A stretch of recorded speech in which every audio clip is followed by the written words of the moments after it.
அடி ஒரு வழியாக குழந்தையோட அம்மா வந்துருச்சுங்க. இவங்க தான் குழந்தையோட அம்மான்னு நினைக்கிறேன். அப்படியே பார்த்தீங்கன்னா அசல் பெர்ஃபெக்ட்டா இருப்பாங்க. நீங்க என்ன வேணா சொல்லுங்க. நீங்க உங்க அப்பா மாரி, அம்மா மாரி நீங்க இந்த உருட்டுலாம் உருட்டிட்டு இருக்காதீங்க. 2 பேருமே ஹஸ்பண்ட் அண்ட் ஒய்ஃப்ன்றதுக்கான ப்ரூஃப் எதுவுமே கிடையாது. அந்த குழந்தைங்களோட அப்பா அம்மான்ற இதுவும் எங்களுக்கு கிடையாது. சிலர் கேட்கலாம், ஏன் இதெல்லாம் நீ பேசுற அப்படின்னு. இது ஆக்சுவலா ஒரு கன்டென்ட்டான விஷயத்த யார் வேணா பேசலாம். சரிங்களா? இது உண்மையான விஷயம் அப்படின்னா பரவாயில்ல. நிறைய பேர் ஏமாந்து உண்மையை நினைச்சு நம்பிக்கிட்டு இருக்காங்கல்ல. அவங்களுக்கான ஒரு இதுதான் இது. என்னன்னு பார்த்தீங்க அப்படின்னா, அவங்கள பார்த்தீங்கன்னா அதுதான் அந்த பாப்பாவோட அம்மா. நான் நிறைய டைம் பார்த்துருக்கேன். இவங்க ஷீலா கையில் இருக்கும்போது அந்த குழந்தை அழுதுகிட்டே தான் இருக்கும். பாருங்க, அழுதுகிட்டு இருக்கும். உடனே கட் ஆகிட்டு அடுத்து தூங்கி தான் கையில் வச்சிருப்பாங்க குழந்தைங்க. முடிச்ச மணிக்கே அந்த குழந்தை ஒரு 5 நிமிஷம் தான் 10 நிமிஷம் தான் இருக்கும். ஆனால் அதே அந்த அம்மா கையில் 2 நாள் 2-3 நாள் வீடியோ வச்சிருந்தாங்க. ஒரு துளி கூட அந்த குழந்தை அழுது நான் பார்த்ததே இல்லை. இது எத்தனை பேர் நோட் பண்ணிருக்கீங்க நீங்களே சொல்லுங்க பார்ப்போம். ஒரு துளி கூட அந்த குழந்தை, அதுவும் இல்லாமல் சம்மந்தமே இல்லாமல் அவங்களுக்கு இவங்க ப்ரொமோஷன் பண்ண வேண்டியது. அவங்களுக்கு ஒரு சேனல் ஆரம்பிச்சு அந்த சேனலுக்கு இவங்க ப்ரொமோஷன் பண்ணுறாங்க. புரியுதா? அவங்க இது பண்ணுறாங்க, இதுக்கு நீங்கள் சப்போர்ட் பண்ணணும் அப்படின்னு. அதுவே இதுதான். அவங்க யார் ஃபஸ்ட்டு? புரியுதா உங்களுக்கு? அவங்க வீட்டில் தான் அவங்களும் இருக்காங்க. வீடு ஒருத்தவங்க வீடு இருந்தோம்னா எத்தனை வாட்டி, ஆனால் அவங்க மட்டும் வருஷத்துக்கு 2 வாட்டி வீடு காலி பண்ணிடுவாங்க. பண்ணட்டுங்க. கண்டென்ட் இங்கே எல்லாருமே யாருமே பெர்ஃபெக்ட் கிடையாது. எல்லாருமே இதுதான். சரிங்களா? இவங்களை மட்டும் நான் தப்பு சொல்லவே மாட்டேன். எனக்கு ஒரு விஷயம் பிடிச்ச இன்னொரு விஷயம்னா, ஷீலா எப்பயுமே அறகுறையாவோ ஆபாசமாவோ இந்த மாதிரி எதுவுமே பண்ணது கிடையாது. எனக்கு அதனால ஷீலா ரொம்ப பிடிக்கும். நான் சங்கர் கூட கண்டென்ட்காக நிறைய விஷயங்கள் பண்ணியிருக்காரு. பட் தப்பாக சொல்லலை. இது பண்ணுறது, அடி வாங்குறது, இந்த மாதிரி நிறைய விஷயங்கள் பண்ணியிருக்காரு. ஆனால் ஷீலா அந்தளவுக்கு போனது கிடையாது. எப்பயுமே அவங்களுக்குன்னு ஒரு தனக்கு ஒரு கோமாளி மாதிரி காமிச்சு அந்த மாதிரி தான் பண்ணியிருக்காங்க. ஓகேவா?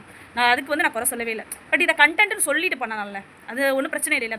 எத்தனை பேர்கிட்ட ஐயோ உங்கள் குழந்தையா உண்மையான இதோட குழந்தைக்கு கிஃப்ட் வந்திருக்குன்னு சொல்லிட்டு எனக்கு எவ்வளவோ விஷயம். இன்னொரு விஷயம் தெரியுமா? ஒரு குழந்தை பெண் குழந்தை கர்ப்பமாக இருக்கையில் 100க்கு 90% பெண்கள் அதிக அளவில் உடல் பருமன் ஆயிடுவாங்க தெரியுமா? ஆனால் அது ஒரு துளி கூட இருக்காது. நீங்கள் நல்லா பார்த்தீங்களா?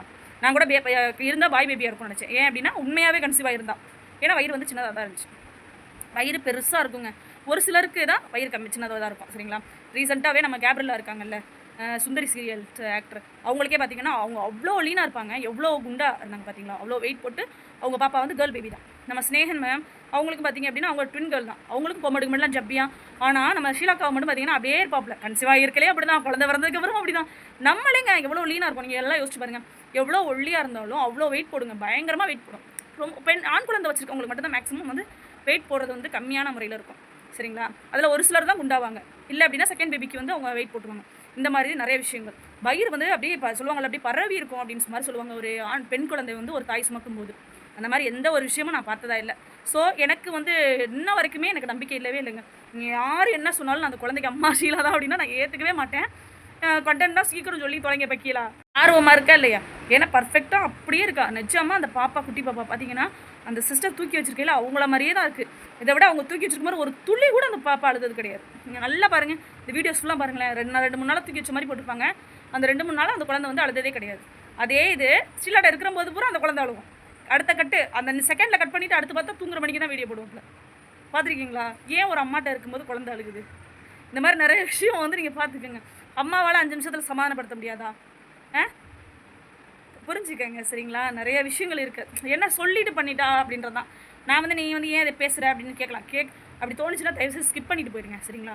ஏன்னா உங்களை நான் கம்பேர் பண்ணலை. சிலர்லாம் அப்படி தான் பெரிய தன்னை நான் தப்பான விஷயத்தை இது ஏன் பொய் அப்படின்றத சொல்கிறேன், அவ்வளோதான். சரிங்களா? நீங்கள் உடனே பேசுகிற அப்படின்னு அதெல்லாம் யாருமே யாரை பற்றியும் பேசாமலாம் இல்லை. சரிங்களா? நான் ஒன்றும் தப்பாக பேசலை. உங்களை தப்பாக பேசி நான் வியூஸ்க்காக இது பண்ணல. ஏன் இது மாதிரி பண்ணுறாங்க அப்படின்றதான் சொல்கிறேன். சரிங்களா? அதில் எத்தனை பேருக்கு தோணி இருக்குது என்ன மாதிரி?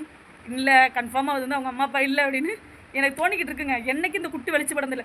என் பேபிலாம் பிறந்து ஒரே மாதத்தில் பர்த் சர்டிஃபிகேட், பிறந்து 1 மாதத்துக்குள்ளேயே பர்த் சர்டிஃபிகேட் வாங்கிடும். நேம் வைக்கிறதுக்குள்ளேயே. சரிங்கம்மா? தடுப்பூசி அட்டையே காட்டலை, பர்த் சர்டிஃபிகேட்டே காட்டலை. சிலர் காட்டுங்க. இப்போலாம் ஃபேக்காக வேறு ரெடி பண்ணுறாங்க அப்படின்னு. பிரிண்டிங் கூட மாற்றி போடலாம், யார் என்னத்தை கண்டா. ஆனால் அது சாமானிய விஷயம் கிடையாது. கவர்மெண்ட் விஷயத்துலலாம் யாரும் அப்படியே மாற்ற முடியாது. ஏன்னா ரொம்ப நம்ம நினைக்கிற மாதிரிலாம் கிடையவே கிடையாது. சரிங்களா? பட்டு ஏன் இந்த மாதிரி பண்ணுறாங்க அப்படின்றது எனக்கு தெரில. கண்டென்ட் வேணும், வியூஸ் வேணும் அப்படின்னா நல்லா தான் சம்பாதிக்கிறாங்க. இவ்வளோ வியூ போடுறாங்க, இத்தனை வருஷம் நல்லா சம்பாதிக்கிறாங்க. ஆனால் எங்கிட்ட ஒன்றுமே இல்லைன்றாங்க. அதுதான் உண்மையாகவே ரொம்ப கஷ்டமாக இருக்குது. ஏன் ஏமாற்றி சாப்பிட்றாங்கன்னு எனக்கு புரியவே இல்லை. இவ்வளோ சேனல் வச்சுருக்காங்க. ஒரு சேனல் வச்சுருக்கவனே அவ்வளோ வசதியாக வாழ்கிறாங்க. இவ்வளோ சேனல் வச்சுக்கிட்டு இப்படி இருக்காங்கன்னு எனக்கு புரியலை. ஏன் ஏமாத்துறாங்கன்னு எனக்கு புரியல. ஒரு விஷயம் தான், வேறு ஒன்றுமே இல்லை. சரிங்களா? நான் உண்மையாகவே ஏமாத்துறாங்கன்னு தான் நினைக்கிறேன். உங்களுக்கு என்ன தோணுன்னு சொல்லுங்கள்.